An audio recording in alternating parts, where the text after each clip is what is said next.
I made 3 of these. This is the very first serial number 1 Way Huge pedal. It is a clone-ish of a Fuzz Face, because that's about as... So it all started with a Fuzz Face, hence my love of Fuzz Face. I built it because it seemed like it was simple.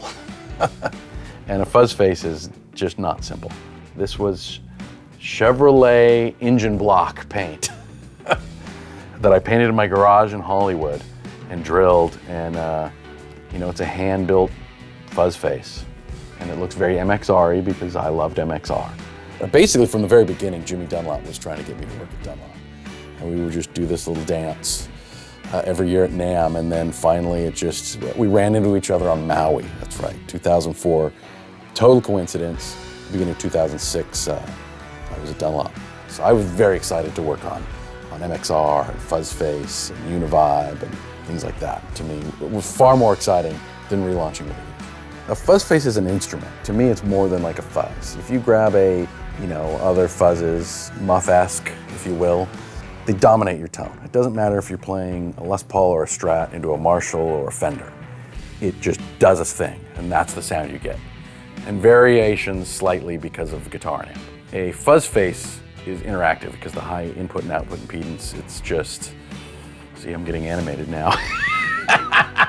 It just basically how you play and how everything changes how it works. When I was doing the Hendrix Fuzz Face, the dilemma was, I knew this already about a Fuzz Face, they're not easy. You don't plug in and it's like a wall of fuzz. You know, a muff does that, and it's great. You plug in a big muff, it doesn't matter the amp or guitar, it's a wall of fuzz. Fuzz Face, it could be a wall of fuzz, or it could just sound like ass. So you really have to know how to use it as an instrument. So you play to it, and that's what's really fun. It's very dynamic and interactive, and you can get all sorts of crazy stuff. And that's how Hendrix used it. You can watch it and hear it, where rolling his volume back, and the fuzz is on 90% of the time, where he's just rolling the volume back, rolling it up, getting sounds in between. It's wonderful. The crazy thing is an old Fuzz Face, you know, that was terrible maybe in the 70s, could be really good now because of tolerance drift, and vice versa. I can say with pretty good confidence, there isn't like, you can say this era or this particular one is always great.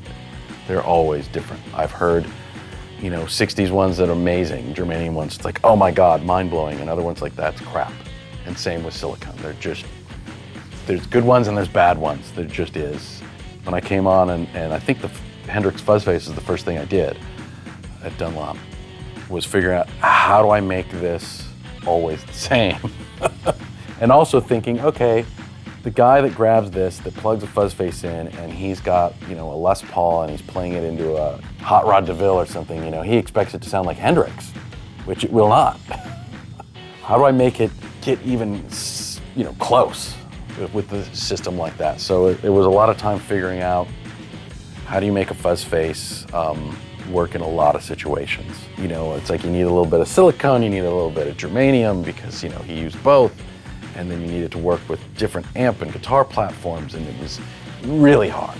So the Hendrix Fuzz Face is definitely set up and developed different than other Fuzz Faces, just because that was the goal. The main platform is, a friend of mine has a 1970 silicone Fuzz Face that's just to die for. Dreamy. One of the ones is just like, this is magical. And I took it apart, I took every piece out, I measured every single part out of circuit. Okay, this is what makes this tick. Went, cool, I know how to remake that. Those concepts went into the Hendrix, and then it's like, how do you round it? How do you make it warmer? You know, give it a germanium kind of vibe to some extent, but also give you lots of gain, like the silicone, and then, yeah, it was tough. So all these Fuzz Faces are just prototypes of whatever different model, you know, Hendrix and EJ and Bonamassa, and about once a year I'll do a very limited hand-built run of 5 or 10 Fuzz Faces. So I get to make round Fuzz Faces say Fuzz Face, and that was super cool. I'm a Fuzz Face fanatic. I love Fuzz Faces.